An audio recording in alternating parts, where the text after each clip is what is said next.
Dobar dan, dobrodošli u recepturu.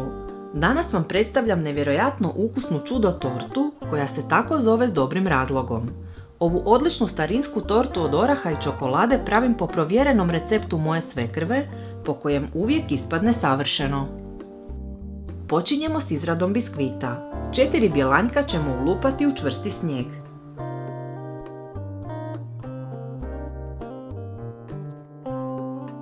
Uzet ćemo i 4 žumanjka, umiješati ih s 250 g šećera, te ih pjenasto izraditi. Zatim u smjesu žumanjaka treba uliti 12 žlica vode,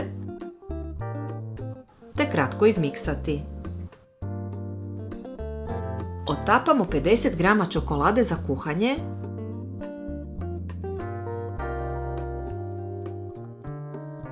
pa kad se prohladi, sipamo u žutu smjesu. Sve ćemo opet izmiksati.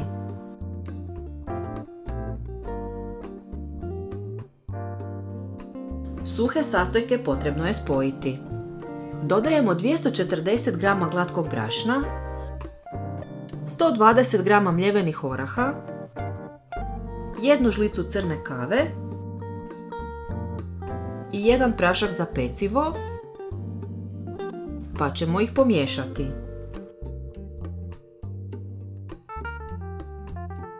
Ovu smjes usipamo više puta u smjesu s čokoladom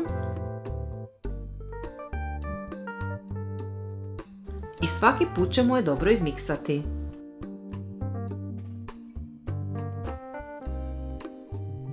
Na kraju dodajemo snijeg od bjelanjaka,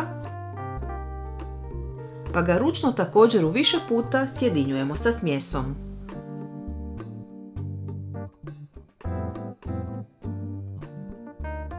Kalup za torte promjera 26 cm treba namastiti i pobrašniti. Sipamo smjesu za biskvit. Dobro ćemo je izravnati, te lupiti i protresti par puta o čvrstu podlogu. Biskvit se peče u zagrijanoj pećnici na 180 stupnjeva 35 minuta. Nakon pečenja ostavljamo da se ohladi na sobnu temperaturu. Za kremu treba razbiti 5 cijelih jaja u posudu koja će ići na paru, kratko umutiti, dodati 7 žlica šećera i nastaviti mutiti. Prebacit ću sve na posudu s vodom, dodati i 120 g natrgane čokolade za kuhanje, te miješati na pari pola sata da se smjesa zgusne. Nakon pola sata mičemo kremu s vatre i ostavljamo da se ohladi na sobnu temperaturu. U posudi za miksanje treba pjenasto izraditi 250 g maslaca sobne temperature.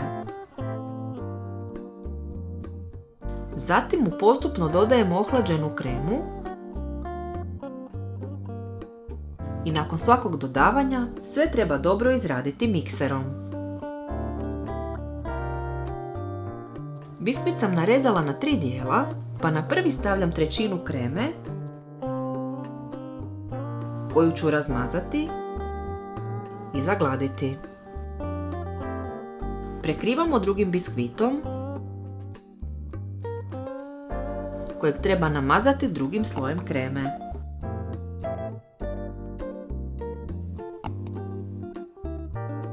Poklopit ćemo s trećim biskvitom, te ostatak kreme iskoristiti za završno omazivanje torte. Ovaj završni dio kreme neka bude malo veći kako bi tortu mogli omazati i sa strane. Tortu na vrhu ukrašavamo mljevenim orasima, te prema želji i polovicama oraha. Prije posluživanja tortu treba ohladiti minimalno 4 sata u frižideru, a najbolje preko noći.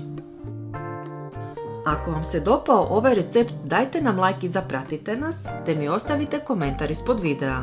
Sve naše recepte potražite na web stranici receptura.com. Bye!